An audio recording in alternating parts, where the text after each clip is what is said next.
So yan nga, bago tayo pumunta sa ball game, maghunt muna tayo dito, target Lakewood. Dito may mga hunter na ito, mga OG na hunter. So tara, tingin tayo. So yun nga, nag-restock sila. Naunahan tayo ng mga OG na hunter dito. So ito nga, nakakuha tayong pambenta papuntang Pilipinas at iipunin natin to. At ito nga, may mga restock sila, A case tapos Q case. Bihira pa yung D case nila. So mga ilan dyan kukunin natin at bibenta natin sa Pilipinas. Ito pa yung mga nakuha natin. Same thing pa rin yung mga ano nila, Terra Trek Race Day, ganun pa rin. So dito tingin-tingin pa rin tayo dito. So tara, let's go.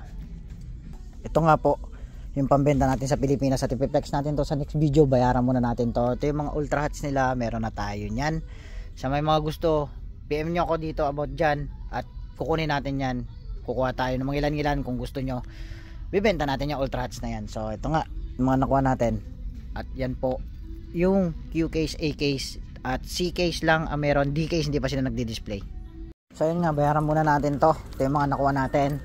So see you sa next video guys. I-flex natin to, yung pambenta natin. So tara, bayaran na natin to at punta na tayo sa ball game. Let's go. See you sa next video guys.